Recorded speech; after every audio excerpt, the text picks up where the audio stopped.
Hi guys, this is Mike at tabletbyte.com, and today we're going to take a look at two of the most important Android 10.1 inch tablets available right now on the market, both made from Asus. So we have here on the left the Asus EEE Pad Transformer, and here on the right the Asus EEE Pad Slider. As you probably know, the Transformer has been available on the market for a couple of months, while the Asus EEE Pad Slider is only going to launch pretty soon, probably in like a couple of weeks or so. It hasn't yet been available in stores.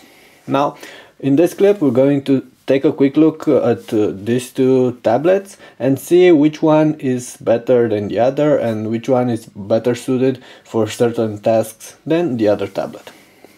Okay, first of all, let's start with the exterior. As you can see, both come with a 10.1 inch display. It's an IPS panel display, so will allow great viewing angles and great colors. Also, the front is covered in Gorilla Glass, so it's scratch resistant.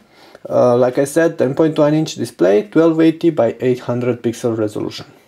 You can see here that both offer a pretty thick bezel around the screen.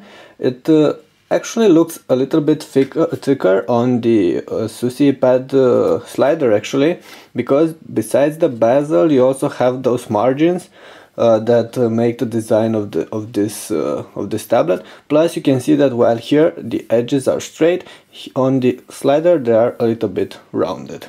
In terms of size, they are pretty much comparable, with the Asus EEE Pad Slider being just a fraction of an inch wider and longer. However, in terms of height, there's a pretty much a difference between the Asus EEE Pad Transformer and the Slider. While the Transformer measures 13 millimeters in thickness, this one goes above 17 millimeters.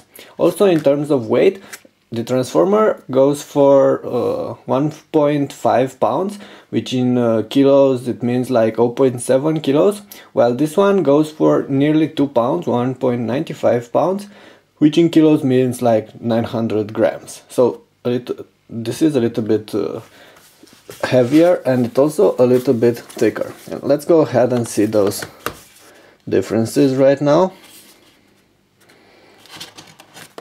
Like I said, the Slider, it's a little bit wider, and you can see the difference right here, but it's that much of a difference. It's very small, you won't really feel it. And in terms of length, they're nearly identical, pretty much identical here. However, you can see that in terms of width, there's a pretty big difference between them. Of course, the Transformer gets a little bit wider towards, a little bit thicker towards the middle, so it's probably like this that you're going to find to spot the difference. Let's put it, it's something like this. So 4 millimeters extra for the Asus EEE Pad Slider. And in terms of weight, like I said, you're definitely going to notice the weight difference between these two tablets. However, there is one more thing. As you probably know, the Transformer also comes with a docking unit, and we have the docking unit right here. Let's go ahead and connect our Transformer to this docking unit, like this. And now we're going to once again compare the two. With the docking unit, the Transformer goes significantly thicker, and it also goes much heavier, weighs nearly 3 pounds, while this one, the Slider, goes for only, like I said, 2 pounds. So let's go ahead right now and see the difference between the two, and you can easily see that right now the Transformer is significantly thicker if you're going to connect the docking station as well. Let's go ahead now and see what I can tell you about this two in terms of ports. I'm going to start with the Transformer, and let's see what you got here. On this side, on the left, you only have a speaker with the other speaker here on this other side. So a speaker, volume rocker, power button. On top there's actually nothing. On this other side, headphone jack, mini HDMI slot, micro USB slot, and the other speaker. And on the bottom These two are the connectors for the docking station, and this one is the proprietary dock that it's used to connect to that docking station and to charge the device or connect it to a Mac or a PC. So these are pretty much all the things you get on this one. However, if you're going to add the docking station, you have some extra ports. You're going to find the same connector first of all. Then there is a full-size USB slot in here. Nothing on the front. A full-size SD card here on this other side, and another USB port. So 2 USB ports and an SD card. Now the slider, it offers the following. First, once again on the left side what you have is a power button and a volume locker here, and this button is used for reset.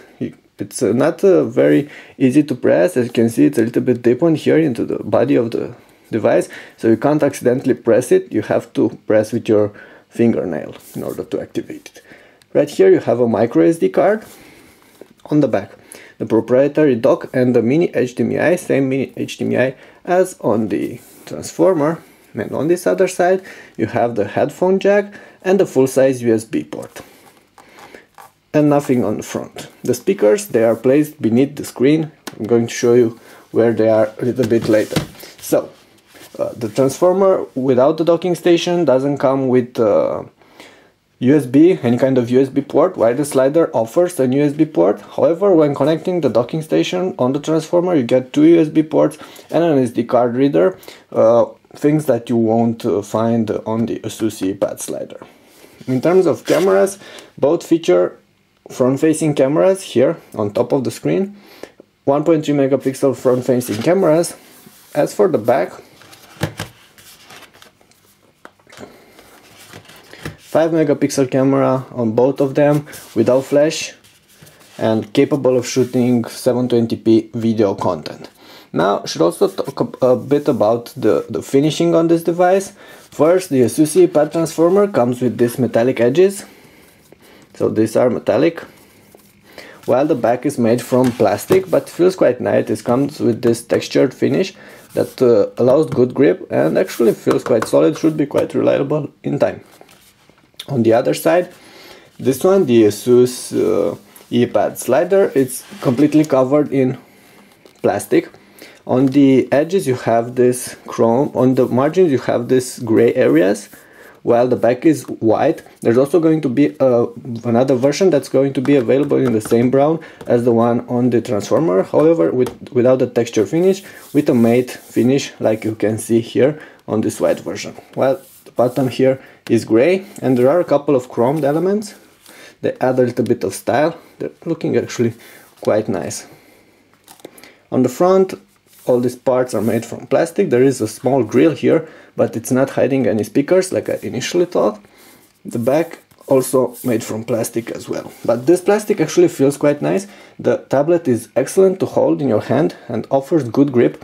And I believe it will be quite reliable in time as well. And what I didn't show you is the fact that on the back you have this feet, so you can easily get the tablet on your desk whenever you wanted to use it like this. There is this one more detail I haven't mentioned before, and this really sets these two tablets apart from the others available on the market right now. Here you have the Asus EEE Pad Transformer, and like you know, this one comes with a dockable unit and it includes a keyboard. So you can open it like this and you get a laptop-like experience.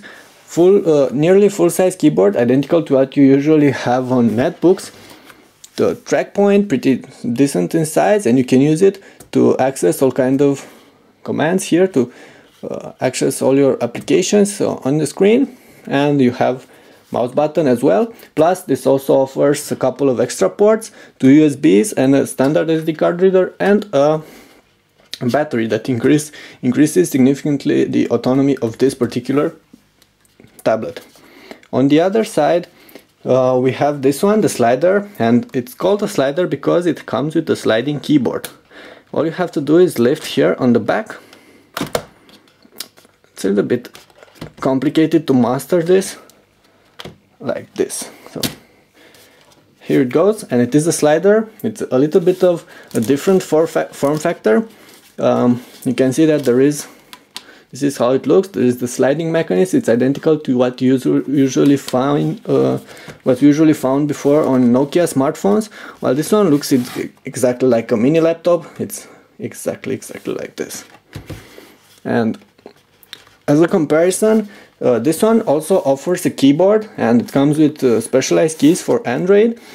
However, what's different? The keys are smaller. They're pretty much the same in terms of width, a little bit. They're not that much. Let me put it here and compare them. You can see that keyboard is pretty much identical in terms of length.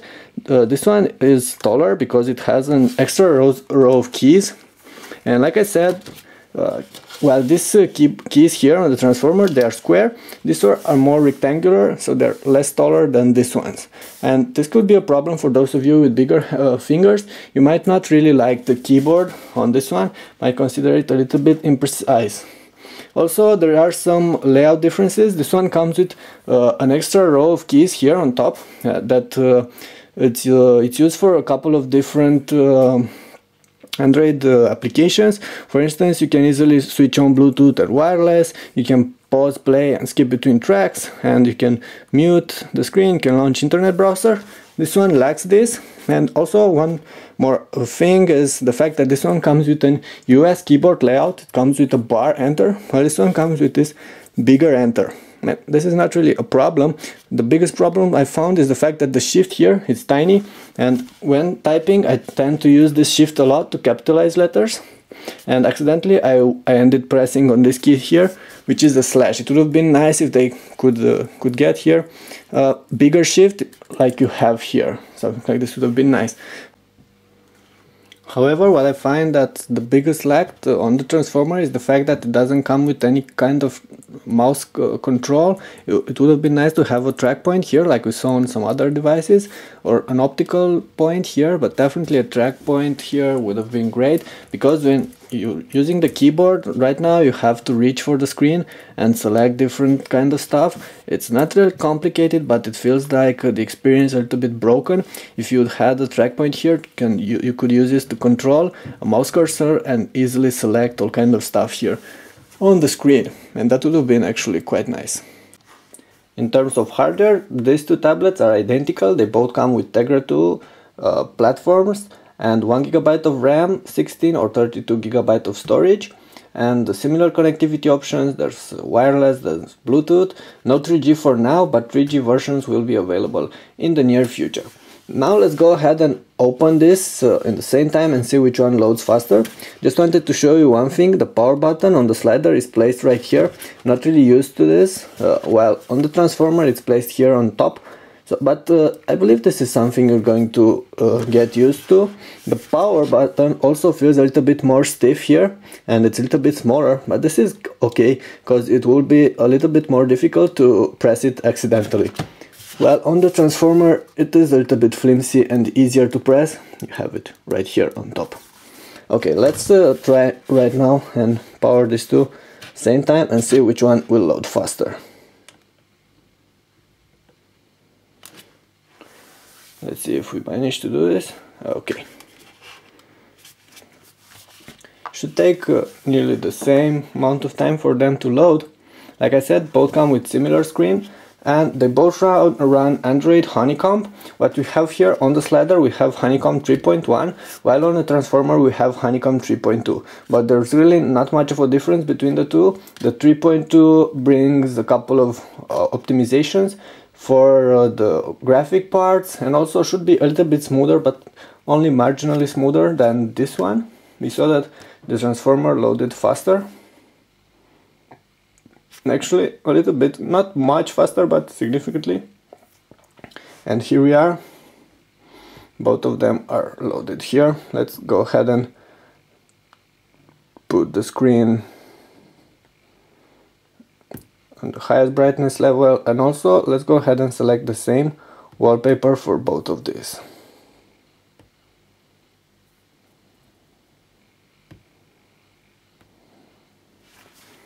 Okay.